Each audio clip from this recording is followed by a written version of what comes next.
So I felt compelled to get on and talk about the Scorpio new moon because it's actually pretty intense. Mars and Pluto are facing off with each other, and a lot of you have written and messaged about what the hell is going on. So let's break it down by rising sign, and hopefully it will help you better understand what's going on for each of your charts. Now, starting off with Aries rising, this is actually interesting because it's in your 8th house, which has to do with the way that you blend and you collaborate with other people, the way that you share with others. And for Aries, who's actually much more individualistic, this is a little bit difficult. So it's asking you to go into a much more deep inquiry. All while at the same time, Mars is really stirring the emotions right now while being in Cancer. For Taurus, it's slightly different. This is more about your relationships. Maybe certain relationships are beginning or ending because this is the dark of the moon. At the same time, Mars is really hammering in your mind, so you might be feeling a little bit frenetic, a little bit emotional right now, which is very unusual for the more stable Taurus life. So if you have a Scorpio friend or if you've got a Scorpio relationship out there, they may be the one that needs more help. Maybe it's less to do with you. So for Gemini, right now Jupiter is in your 1st house. So this gives a little bit of a protective quality. But the new moon is actually relating to the way that you manage your daily habits. Are you in the good habit right now? Do you need to start a new detox? Are you limiting the kinds of foods that you eat? This is a little bit all over the place right now. And Jupiter kind of has this boundaryless invitation. So the Scorpio new moon is actually saying maybe we need to restrict some things that we're putting into our bodies right now. For Cancer, Mars is currently in your sign right now. So it's actually giving a lot of energy, it's giving a lot of courage, it's making you feel even more emotional. But because the new moon is actually relating to the way that you express yourself creatively and the way that you want to be authentically you, this can actually be a very good thing. Using all of that creative energy that you have in the Scorpio new moon and using the Mars energy to allow you to go out and do the thing that you would like to do. For Leo, this is a much more inward looking transit. We're seeing this happen much more in the home and family arena. Maybe something that you just want to stay at home or you're dealing with home stuff right now. And all the while, Mars is stirring in Cancer. This can be a little bit disturbing for the gut.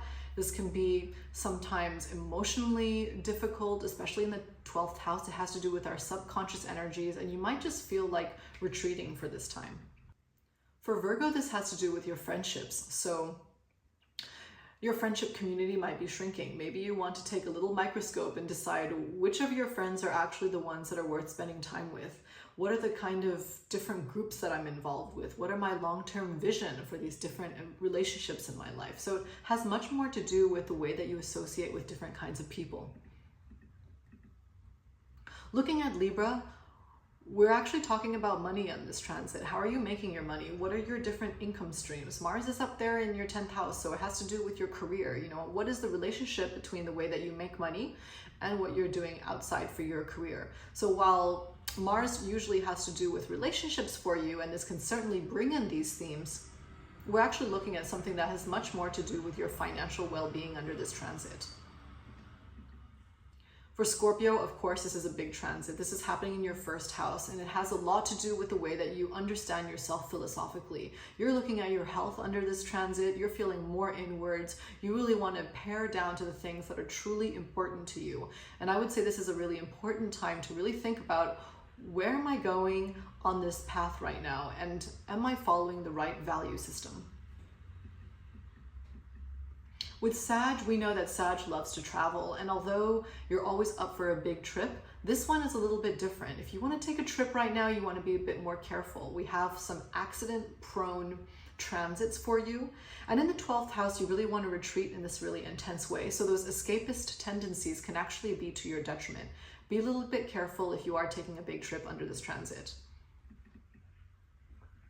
For Capricorn, we're seeing this much more to do with the different groups and people that you associate with. And of course, Capricorn rising knows that this is going to be an important part of your survival. So with Scorpio there, we're feeling a little bit maybe more intense. Maybe those relationships that you have in your life are actually a little bit more difficult right now because they're facing you. I would take it easy and avoid trying to enter new partnerships and new relationships under this transit. And finally, we've got our last two signs, Aquarius. Usually Aquarius has a lot more to do with our etheric energies, but in this case, we're seeing this much more to do with your career. What are you doing for your work? How are your daily habits? These are definitely under question right now. Maybe you're actually thinking about making a new transition. Maybe you're in the middle of making a transition for your career and moving on to something else which alters the way that you live your daily life. And lastly, of course, we have Pisces. Pisces is having a difficult year this year because Saturn is in your first house, really making you rethink the way that you see yourself and understand the way that you want to live your life. And this new moon is actually also relating to the way that you understand your life philosophy. You're going to be changing your life philosophy under this transit. Also, the way that you see yourself creatively, like who am I as an individual? All of these things are starting to line up, and with Saturn's help, you can really start to structure the way that you want to go about your new path. So hopefully that was helpful for you. I wish you a very peaceful new moon, and I love hearing your updates. Please send them